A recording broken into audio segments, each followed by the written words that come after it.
दोस्तों आज विज्ञान के 20 महत्वपूर्ण प्रश्न कराए जाएंगे जो यूपी बोर्ड 2024 की परीक्षा के लिए बेहद इम्पोर्टेंट होंगे।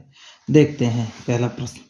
किसी दर्पण की फोकस दूरी f तथा वक्रता त्रिज्या r के बीच संबंध है, यानी f और r के बीच जो संबंध होता है।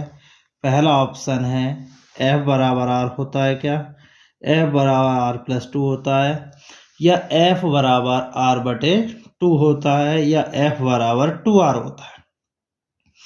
तो f बराबर जो होता है वो r/2 होता है। ऑप्शन तीसरा सही है। देखते हैं नेक्स्ट क्वेश्चन।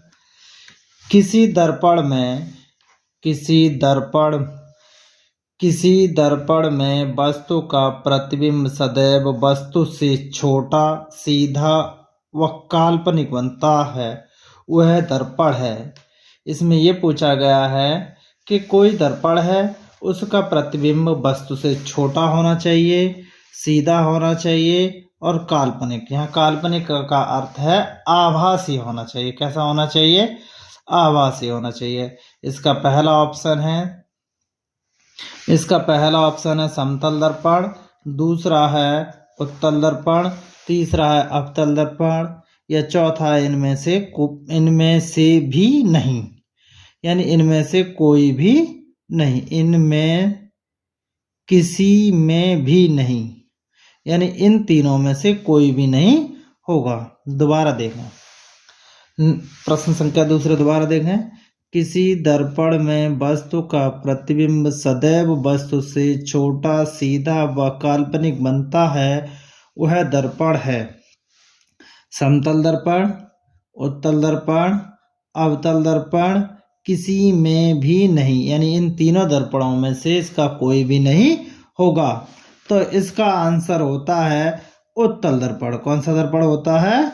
उत्तल दर्पण। उत्तल दर्पण में वस्तु का प्रतिबिंब सदैव कैसा होता है? छोटा, सीधा व आभासी या काल्पनिक बनता है। अगला प्रश्न देखते हैं। अगला प्रश्न है 1 किलोवाट घंटा में जूल की संख्या होती है, यानी आपसे पूछा गया है 1 किलोवाट घंटा बराबर जो जूल होते हैं वो 3.6 गुणा 10⁶ जूल होते हैं। कितने जूल होते हैं? 3.6 गुणा 10⁶ जूल। इसमें देखते हैं 36 गुणा 10⁵ जूल, 360 जूल, 36 गुणा 10⁶ जूल, 3.6 गुणा 10⁻³ जूल। तो अब इसको हल करें आगे तो ये हो जाएगा 36 गुणा 10⁵ जूल होगा। इसका कौन सा होगा? 36 गुणा 10⁵ जूल, अर्थात ऑप्शन पहला प्रिज्म से श्वेत प्रकाश की किरण के गुजरने पर सबसे अधिक विचलन होता है।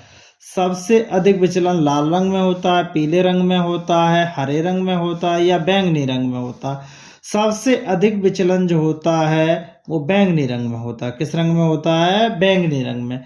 अगर यहाँ पर ये पूछ लेता सबसे कम विचलन किस में होता है तो वो होता है लाल रंग में। किस में होता है?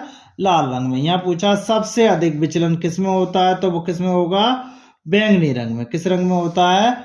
बैंगनी रंग में। अगला प्रश्न, एक अश्वशक्ति का मान वाट में होता है, तो एक अश्वशक्ति बराबर जो होता है वो होता है आपका 746 वाट होता है। कितना होता है? एक अश्वशक्ति बराबर 746 वाट। ऑप्शन कौन सा सही है इसका? दूसरा ऑप्शन सही है। देखते हैं।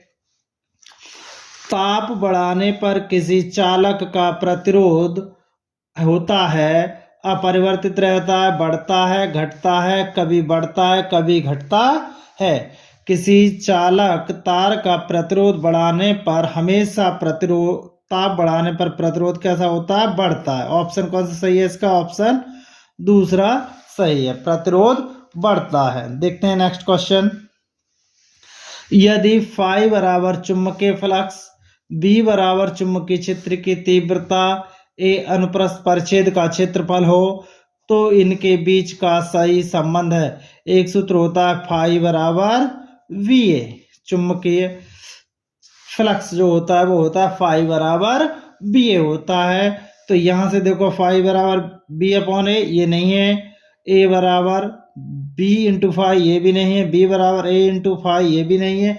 ये ऑप्शन चेक करते हैं तो यहाँ से बी बराबर कितना निकलेगा, वो निकलेगा 5/a, अर्थात ऑप्शन कौन सा सही है, ए सही है। लेड नाइट्रेट का रासायनिक सूत्र है, लेड नाइट्रेट का रासायनिक सूत्र, नाइट्रेट होता है NO3 होता है और लेड जो होता है वो Pb होता है। तो लेड नाइट्रेट का सूत्र होता है PbNO3 का होल ट्वाइस। कितना होता है, PbNO3 का होल ट्वाइस।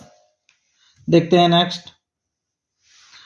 वह प्रक्रिया जिसके कारण चांदी के ऊपर काली परत व तांबे के ऊपर हरी परत चढ़ जाती है कही जाती है उदासीनीकरण, ऑक्सीकरण, अपचयन या संक्षारण। यानी चांदी जो होती है, चांदी के ऊपर काली परत लग जाती है तथा तांबे के ऊपर जो हरी परत बनती है वो संक्षारण के कारण बनती है। किसके कारण बनती है, संक्षारण के कारण। ऑप्शन कौन सा सही है इसमें, ऑप्शन चौथा सही है, संक्षारण। नेक्स्ट क्वेश्चन है, शुद्ध जल का पीएच मान है, शुद्ध जल का पीएच मान है। शुद्ध जल होता है ना उदासीन होता है और ना ही अम्लीय होता है। तो शुद्ध जल का पीएच मान होता है वो 7 होता है। कितना होता है, 7 होता है।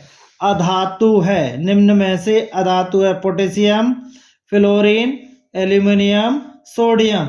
इसका मतलब है ये फ्लोरीन अधातु है। ऑप्शन बी सही है इसका। कौन सा ऑप्शन सही है, बी सही है। ठंडे, अगला प्रश्न है, ठंडे जल से हाइड्रोजन गैस बनती है, यानी ठंडे जल से इनमें से चारों ऑप्शन में तो कौन सा ऑप्शन सही है, जो ठंडे जल से क्रिया करे और हाइड्रोजन गैस मुक्त करे।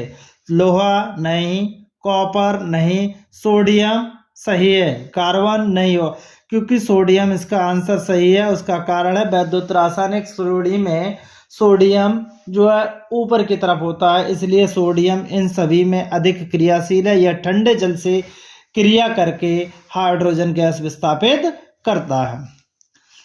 नेक्स्ट देखते हैं, खाने का सोडा का रासायनिक सूत्र है, खाने का सोडा का रासायनिक सूत्र है, इसे कहते हैं सोडियम बाइकार्बोनेट। क्या कहते हैं इसको, sodium bicarbonate. Na2CO3 sodium carbonate नहीं होगा, NaHCO3 sodium bicarbonate. Option B सही है।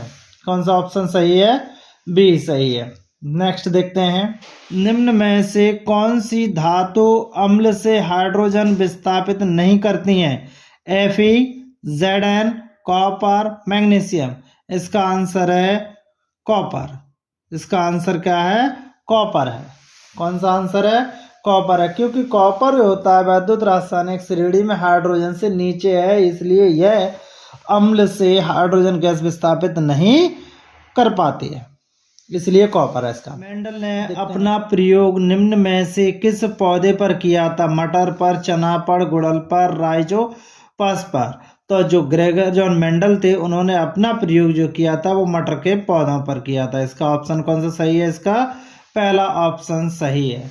दूसरा प्रश्न है, मनुष्य में वृक्क एक तंत्र का भाग है जो संबंधित है पोषण से, श्वसन से, उत्सर्जन से, परिवहन से।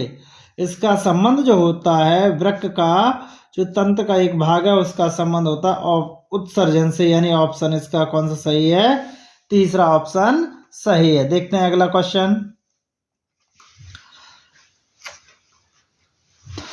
स्वपोषी पोषण के लिए आवश्यक है कार्बन डाइऑक्साइड तथा जल, क्लोरोफिल, सूर्य का प्रकाश, उपयुक्त सभी। इसका ऑप्शन सी, इसका ऑप्शन चौथा सही है, उपयुक्त सभी है। अगला प्रश्न है, पित्त रस का श्रावण होता है पित्ताशय से, यकृत से, आमाशय से, अग्नाशय से। तो इसका पित्त रस का जो श्रावण होता है वो होता है यकृत से। ऑप्शन बी यानी ऑप्शन दूसरा सही है इसमें।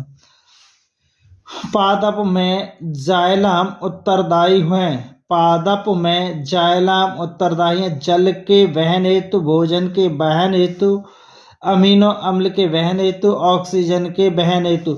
जल के वहन हेतु जो है जाइलम उत्तरदायी होता है। अगला प्रश्न है, वह कौन सी शिरा है जिसमें शुद्ध रुधिर प्रवाहित होता है? वह कौन सी शिरा है जिसमें शुद्ध रुधिर प्रवाहित होता है?